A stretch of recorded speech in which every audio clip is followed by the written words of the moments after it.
നമ്മൾ ആദ്യമായിട്ട് നോക്കാൻ പോകുന്നത് ഫോട്ടോഷോപ്പിൽ എങ്ങനെ ഒരു വിസിറ്റിംഗ് കാർഡ് ഡിസൈൻ ചെയ്യാന്നുള്ള കാര്യമാണ്. ഈ കാണുന്ന ഒരു വിസിറ്റിംഗ് കാർഡിന്റെ ഡിസൈനാണ്. എൻ്റെ ഫ്രണ്ട് ബാക്ക്. ഫ്രണ്ടിലാണ് കുറച്ച് ഡീറ്റെയിൽസും കാര്യങ്ങളും വന്നിട്ടുള്ളത്. ലോഗോ ഉണ്ട്, റൈറ്റ് സൈഡിലായിട്ട് കുറച്ച് ഡീറ്റെയിൽസ് കൊടുത്തിട്ടുണ്ട്. അതിൽ ബാക്കിലാണെന്നുണ്ടെങ്കിൽ ലോഗോയും വെബ്സൈറ്റ് URL മാത്രമാണ് ഉള്ളത്. അപ്പോൾ ഈ ഒരു ഡിസൈനാണ് ഞാൻ ഇവിടെ ചെയ്ത് കാണിക്കാൻ പോകുന്നത്. അതിനായിട്ട് നമ്മൾ പുതിയ പേജ് ഓപ്പൺ ചെയ്യണം. ഫയലിൽ പോയി ന്യൂ. അതിനുശേഷം ഇവിടെയാണ് നമ്മൾ സൈസും കാര്യങ്ങളും നമ്മൾ കൊടുക്കേണ്ടത്. അതിന് മുന്നേ ഇവിടെ ഇഞ്ചസിലേക്ക് മാറ്റുക. ഇഞ്ചസിലേക്ക് മാറ്റിയിട്ട് 3.5 ഇഞ്ചസ് വിട്ട് കൊടുക്കുക, 2 ഇഞ്ചസ് ഹൈറ്റ് കൊടുക്കുക, റെസൊല്യൂഷൻ 300 കൊടുക്കുക. പക്ഷെ കളർ മോഡ് CMYK ആക്കുക. CMYK ആക്കണമെന്ന് വെച്ചിട്ടുണ്ടെങ്കിൽ നമ്മൾ ഈ പ്രിന്റിനോട് ബന്ധപ്പെട്ടുള്ള ഏത് ഡിസൈനും നമ്മൾ CMYK മോഡിൽ വേണം ചെയ്യാൻ വേണ്ടിയിട്ട്. ഈ ഒരു കാര്യം ഓർത്ത് വയ്ക്കുക. ശേഷം ഓക്കെ അടിച്ചു. ഒരു പുതിയ പേജ് ഓപ്പൺ ആയിട്ടുണ്ട്. അപ്പോൾ ഈ ഒരു സൈസിലാണ് നമ്മൾ വിസിറ്റിംഗ് കാർഡ് ഡിസൈൻ ചെയ്യാൻ പോകുന്നത്. അപ്പോൾ ഡിസൈൻ തുടങ്ങുന്നതിന് മുന്നേ ആയിട്ട് നമുക്ക് ഇതിൽ ഗൈഡ് ലൈൻസ് ഒക്കെ ഒന്ന് കൊടുത്തു വെക്കാം. ആദ്യം ഇതിന്റെ സെന്റർ പോയിന്റ് മാർക്ക് ചെയ്യാം. സെന്റർ പോയിന്റ് മാർക്ക് ചെയ്യാൻ വേണ്ടിയിട്ട് ഈ റോളറിനെ ജസ്റ്റ് ഡ്രാഗ് ചെയ്യുമ്പോൾ ഒരു ലൈൻ കിട്ടും. അതിങ്ങനെ കൊണ്ടുവരുമ്പോൾ ഇതിന്റെ സെന്റർ എത്തിക്കഴിഞ്ഞാൽ അവിടെ സ്നാപ്പ് ആയിക്കോളും. അത് അവിടെ വിട്ടോളൂ ആ ലൈൻ. അതേപോലെ തന്നെ ഹൈറ്റിന്റെ സെന്റർ കിട്ടാൻ വേണ്ടിയിട്ട് ടോപ്പ് ഒന്ന് ഡ്രാഗ് ചെയ്യാം. ഓക്കെ, ഇതാണ് ഇതിന്റെ സെന്റർ പോയിന്റ്. ഇതേപോലെ തന്നെ 4 സൈഡും ഈക്വൽ ആയിട്ട് നമുക്ക് മാർജിൻ കൂടെ കൊടുക്കാം. ഇനിയിപ്പോൾ ഇവിടെ കാണിക്കില്ല. അതിനുശേഷം ഈ ഫയൽ സേവ് ചെയ്യണം. പേര് കൊടുക്കണം.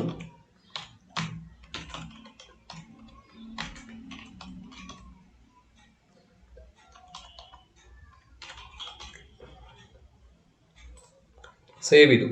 ഇതിന്റെ ബാക്ക്ഗ്രൗണ്ട് വരുന്നത് ഡാർക്ക് ഗ്രേ ബാക്ക്ഗ്രൗണ്ട് ആണ് വരുന്നത്. നമ്മൾ അതോടെ വരച്ചു കൊടുക്കാം. അതിന് വേണ്ടിയിട്ട് ടൂൾസിൽ വരിക. താഴത്തെ കണ്ടില്ല റെക്ടാങ്കിൾ ടൂൾ, U ആണ് ഷോർട്ട് കട്ട്.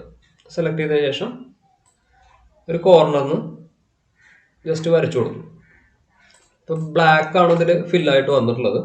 നമുക്ക് ആവശ്യമുള്ള ബ്ലാക്ക് അല്ല, കളർ മാറ്റാൻ വേണ്ടിയിട്ട് ഫില്ലിൽ വന്നു. ഓക്കെ,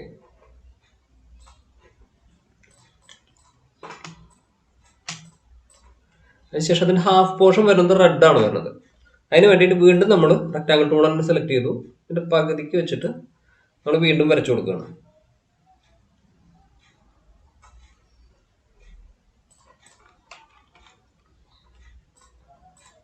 ഇത് കളർ മാറ്റാൻ വേണ്ടിയിട്ട് നമ്മൾ ഇവിടുന്ന് കളർ വേണം പിക്ക് ചെയ്തിട്ട് വരാം. ഐ ഡ്രോപ്പർ അടിക്കുക. അതായത് 4-5ാമത്തെ ടൂള് ഐ എന്നാണ് ഷോർട്ട് കട്ട്. ജസ്റ്റ് ഇവിടെ ക്ലിക്ക് ചെയ്യുക. അപ്പോൾ ഇവിടെ കളർ കോഡ് നമുക്ക് കോപ്പി ചെയ്യാൻ പറ്റും. Ctrl+C.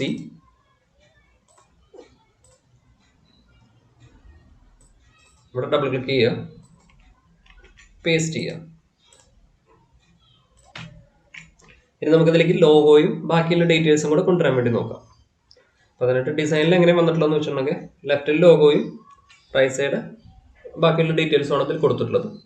Name, designation, address, phone number, email, website address, ഇത്രയും കാര്യങ്ങളാണ് റൈറ്റ് സൈഡിലായിട്ട് കൊടുത്തിട്ടുള്ളത്. ഇത്രയും ഡീറ്റെയിൽസ് ഞാൻ ഡിസൈനിലേക്ക് കൊണ്ടുവരികയാണ്. ഞാൻ എളുപ്പത്തിന് വേണ്ടി ടെക്സ്റ്റെല്ലാം ടൈപ്പ് ചെയ്ത് വെച്ചിട്ടുണ്ട്. ഇതിലേക്ക് ഡ്രാഗ് ചെയ്തിട്ടു. ഇനി റൈറ്റ് സൈഡിൽ വരുന്ന കണ്ടന്റ് എന്തൊക്കെയാണെന്ന് വെച്ചിട്ടുണ്ടെങ്കിൽ ഇത്രയും ടെക്സ്റ്റ് റൈറ്റ് സൈഡിലാണ് വരുന്നത്. ലോഗോ മാത്രമാണ് ലെഫ്റ്റിൽ വരുന്നത്. ഇനി നമുക്ക് ഈ ലോഗോനെ ഒന്ന് സെൻട്രലൈൻ ചെയ്യാം. അതിനായിട്ട് മാർക്കർ ടൂൾ സെലക്ട് ചെയ്യുക, ജസ്റ്റ് വരച്ചു കൊടുക്കുക. സെൻറ്റർ വരെ വരച്ചു. ലോഗോ സെലക്ട് ചെയ്യുക, സെൻറ്റർ. ഇപ്പോൾ കറക്റ്റ് സെൻട്രലൈൻ ആയിട്ടുണ്ട് ലോഗോ. ശേഷം ഡീസെലക്ട് ചെയ്യുക.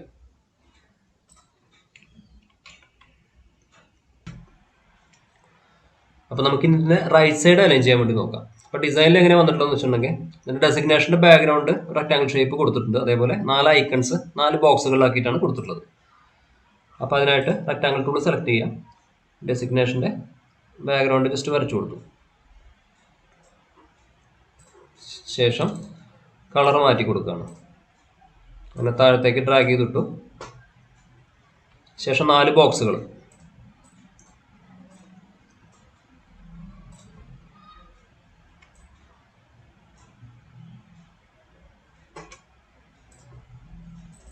കളർ മാറ്റി കൊടുത്തു. ആൾട്ട് പിടിച്ച് ഡ്രാഗ് ചെയ്യുക. അപ്പോൾ അതിന് കോപ്പി കിട്ടും. ആൾട്ടും ഷിഫ്റ്റും കൂടെ പിടിച്ചിട്ട് വലിച്ചു കഴിഞ്ഞിട്ടുണ്ടെങ്കിൽ അതിൻ്റെ കോപ്പി ഒരേ ലൈനിൽ നമുക്ക് കിട്ടും. അപ്പോൾ ഈ അഡ്രസ്സ് 2 ലൈനുള്ള കാരണം നമുക്ക് 4 ബോക്സുകൾ ഈക്വൽ സ്പേസിങ്ങിൽ അലൈൻ ചെയ്യാൻ പറ്റില്ല. അപ്പോൾ ഈ താഴത്തെ 3 ബോക്സ് ഒന്ന് ഇറക്കി വെക്കുകയാണ്. അതിനുശേഷം ഈ താഴത്തെ 3 ബോക്സും ഒന്ന് അലൈൻ ചെയ്ത് നോക്കാം. ഈക്വൽ സ്പേസിൽ അലൈൻ ചെയ്യാൻ വേണ്ടിയിട്ട് ഈ 3 ബോക്സ് പിടിച്ചിട്ട് ഓക്കെ. ഈ താഴത്തെ 3 ബോക്സ് ഈക്വൽ സ്പേസിൽ അലൈൻ ആയിട്ടുണ്ട്. അതിൽ ഫോണ്ട് യൂസ് ചെയ്തിട്ടുള്ളത് റോബോട്ടോ കണ്ടൻസ്ഡ് എന്ന് പറഞ്ഞിട്ടുള്ള ഫോണ്ടാണ് യൂസ് ചെയ്തിട്ടുള്ളത്. റോബോട്ടോ കണ്ടൻസ്ഡിൻ്റെ ലൈറ്റ് ആണ് യൂസ് ചെയ്തിട്ടുള്ളത്. അപ്പോൾ ഈ പേരിൻ്റെ അവിടെ മാത്രം ബോൾഡാക്കി കൊടുത്തിട്ടുണ്ട്. ഇനി ഡെസിഗ്നേഷന് കൊടുത്തിട്ടുള്ള ഫോണ്ട് സൈസ് ഒന്ന് കൂട്ടി കൊടുക്കുകയാണ്. ശേഷം അത് റെഡിൻ്റെ ഒരു വേരിയേഷനാണ് കൊടുത്തിട്ടുള്ളത്, അതിന് കളർ. നമുക്കിതിൻ്റെ ലൈൻ ഹൈറ്റ് ഒന്ന് അഡ്ജസ്റ്റ് ചെയ്യാം ഈ ടെക്സ്റ്റിൻ്റെ.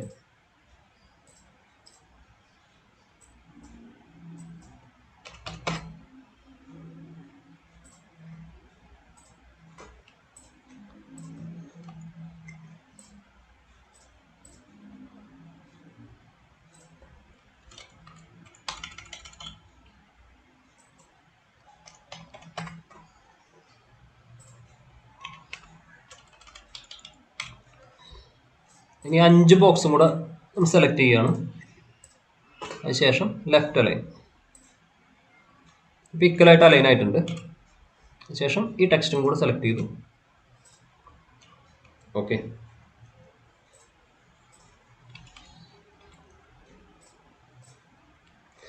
ഇനി ഇതിലേക്ക് നമുക്ക് ഐക്കൺസ് കൊണ്ടുവരാം. ഐക്കൺസ് നേരത്തെ ഡൗൺലോഡ് ചെയ്തിട്ടതാണ്.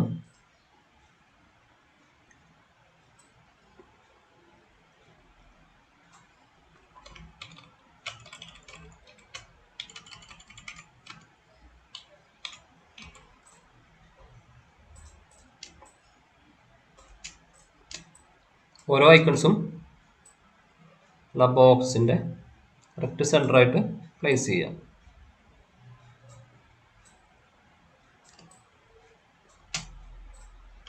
ബോക്സ് പിടിച്ചു, സെൻറ്റർ സെൻറ്റർ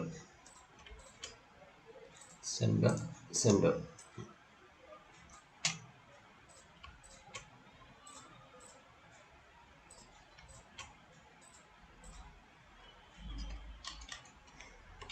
ഓക്കെ. ഇനി ഐക്കൺസിന് യൂസ് ചെയ്തിട്ടുള്ള കളർ നമ്മൾ ഈ ടെക്സ്റ്റിന് യൂസ് ചെയ്തിരിക്കുന്ന സെയിം കളറാണ് നമ്മൾ ഐക്കണിൽ യൂസ് ചെയ്തിട്ടുള്ളത്. അപ്പോൾ അതുകൊണ്ട് ഐക്കണൊരു കളർ കൊടുക്കുകയാണ്. കളർ കൊടുന്ന്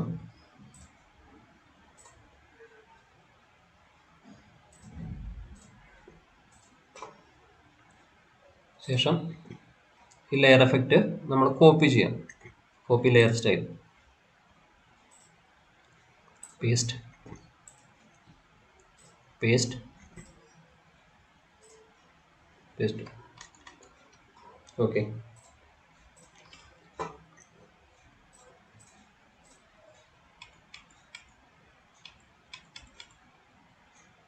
ഏകദേശം ആയിട്ടുണ്ട്. അപ്പോൾ ഇനി നമുക്ക് ഇത്രയും ഡീറ്റെയിൽസ് നമുക്ക് ഈ പേജിൻ്റെ സെൻറ്ററായിട്ട് വരണം. അപ്പോൾ അതിനായിട്ട് ഇവിടുന്ന് ഡ്രാഗ് ചെയ്തിട്ട് എല്ലാം കൂടെ സെലക്ട് ചെയ്തു. ശേഷം ഈ ബാക്ക്ഗ്രൗണ്ട് എക്സ്ക്ലൂഡ് ചെയ്യുകയാണ്. ഷിഫ്റ്റ് പിടിച്ചിട്ട് ഇത് രണ്ടും എക്സ്ക്ലൂഡ് ചെയ്തു. ഇത്രയും കണ്ടന്റാണ് നമ്മളുടെ ഗ്രൂപ്പായിട്ട് ഇടുക. നമുക്ക് Ctrl+G അടിക്കുക. അപ്പോൾ അതൊരു ഗ്രൂപ്പായിട്ട് മാറി ഉണ്ടോ. ഇനി നമുക്ക് അതിനെ ഈ വെർട്ടിക്കൽ സെൻറ്ററായിട്ട് അലൈൻ ആവാൻ വേണ്ടിയിട്ട് Ctrl+A അടിച്ചു. ഇത് കണ്ടില്ലേ, വെർട്ടിക്കൽ സെൻറ്റർ. ഓക്കെ. ഇപ്പോൾ ആ പേജിൻ്റെ വെർട്ടിക്കലായിട്ട് നമുക്ക് അലൈൻ ആയിട്ടുണ്ട്. അപ്പോൾ ഇത്രയും കാര്യങ്ങളാണ് നമ്മൾ ഫ്രണ്ട് പേജിൽ വരുന്നത്. ഇനി നമുക്കിതിൻ്റെ ബാക്ക് പേജ് കൂടെ ഒന്ന് ഡിസൈൻ ചെയ്ത് കാണിക്കാം. ഫ്രണ്ടിൽ വരുന്ന അത്ര ഡീറ്റെയിൽസ് നമ്മൾ ബാക്കിലില്ല. ലോഗോയും വെബ്സൈറ്റ് URL മാത്രമാണ് ബാക്കിൽ വരുന്നത്. അപ്പോൾ അതിനായിട്ട് നമ്മൾ ഏറ്റവും അതായത് ഡാർക്ക് ഗ്രേ ബാക്ക്ഗ്രൗണ്ട് ഇത് നമുക്ക് ലോക്ക് ചെയ്യാൻ പോകുന്നു ഇവിടെ. അതിനുശേഷം ഈ മേലെ വരുന്ന ഇത്രയും കാര്യങ്ങൾ ഗ്രൂപ്പ് ആക്കുകയാണ്. അതിനുശേഷം പേര് കൊടുത്തു, ഫ്രണ്ട്. ഇനി അതിനൊരു കോപ്പി എടുക്കുകയാണ്. ഡ്രാഗ് ചെയ്തതിലേക്ക് ഇട്ടു. അല്ലാതെ Ctrl+J അടിച്ചാലും കോപ്പി കിട്ടും. അതിന് വേറെ പേര് കൊടുത്തു, ബാക്ക്. നമുക്കിത് ഇവിടെ ആവശ്യമുള്ള കാര്യങ്ങൾ എന്തൊക്കെയാണെന്ന് വെച്ചിട്ടുണ്ടെങ്കിൽ ലോഗോയും URL മാത്രമേ ആവശ്യമുള്ളൂ. പിന്നെ ഈ റെഡ് കളറും. അപ്പോൾ അതുകൊണ്ട് നമുക്ക് ആവശ്യമുള്ള മാത്രം മാറ്റിയെടുത്ത് ഹൈഡ് ചെയ്തിട്ടാണ് ഫ്രണ്ട് വെബ്സൈറ്റ് URL ആവശ്യമുണ്ട്. ഇത്രയും ഡീറ്റെയിൽസ് നമുക്ക് ആവശ്യമില്ല. അപ്പോൾ ഡ്രാഗ് ചെയ്തു, അതെല്ലാം ഡിലീറ്റ് ചെയ്തു. അതിനുശേഷം ഇതിൽ ആവശ്യമുള്ളത് ഈ URL മാത്രം ആവശ്യമുള്ളൂ, ബാക്കിയുള്ള ഡിലീറ്റ് ചെയ്ത് കളഞ്ഞു. ലോഗോ സെലക്ട് ചെയ്തു, Ctrl+A അടിച്ചു, പേജിൻ്റെ കറക്റ്റ് സെൻറ്ററായിട്ട് അലൈൻ ചെയ്തു. ഇനി ഷേപ്പിന് Ctrl+A അടിച്ചു, സെൻറ്റർ അലൈൻ ചെയ്തു. ഈ ബോക്സിലാണ് URL വന്നിട്ടുള്ളത്. അപ്പോൾ അതിനായിട്ട് സെൻറ്റർ അലൈൻ ചെയ്തു. ലെറ്റർ സ്പേസിങ് ഒരു കുറച്ച് കൂടുതൽ കൊടുക്കുന്നുണ്ട്.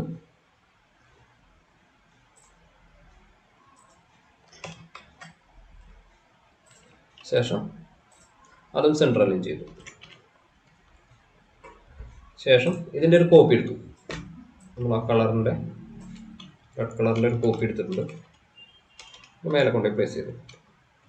ഇത്രയും കാര്യങ്ങളെ നമ്മൾ ബാക്കിൽ വരുന്നുള്ളൂ. ഇനി നമുക്ക് ഇതിനൊന്ന് സേവ് ചെയ്യാൻ വേണ്ടി നോക്കാം. അതിനായിട്ട് സേവ് ആസ് കൊടുക്കുക. നമുക്ക് ഏത് ഫോർമാറ്റിലാണോ വേണ്ടത് ആ ഫോർമാറ്റിൽ നമുക്ക് സേവ് ചെയ്യാം. ഞാൻ ഇവിടെ JPG ആയിട്ടാണ് സേവ് ചെയ്ത് കാണിക്കുന്നത്. അതിനായിട്ട് JPG സെലക്ട് ചെയ്തു. ശേഷം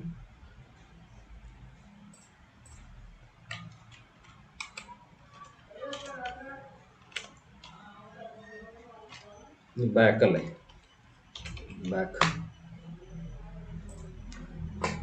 ഒന്ന് സേവ് ചെയ്തു. അതിനുശേഷം ഹൈഡ് ചെയ്തു, സേവ് ആസ്.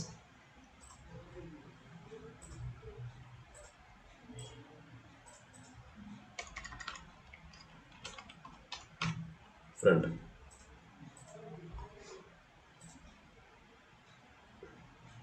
ഓക്കെ, നമുക്ക് 2 JPG സേവ് ആയിട്ടുണ്ട്.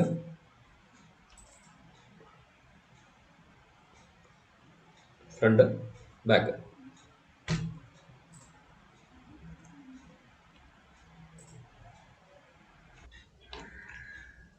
എല്ലാവർക്കും വീഡിയോ ഇഷ്ടമായെന്ന് വിചാരിക്കുന്നു. ഇഷ്ടമെങ്കിൽ ലൈക്ക് ചെയ്യുക, ഷെയർ ചെയ്യുക, അതുപോലെ ചാനലൊന്ന് സബ്സ്ക്രൈബ് ചെയ്യുക. അപ്പോൾ ഇനി നല്ല നല്ല വീഡിയോസായിട്ട് ഞാൻ നിങ്ങൾ മുന്നിലേക്ക് വരാം. അതുവരെ നന്ദി, നമസ്കാരം.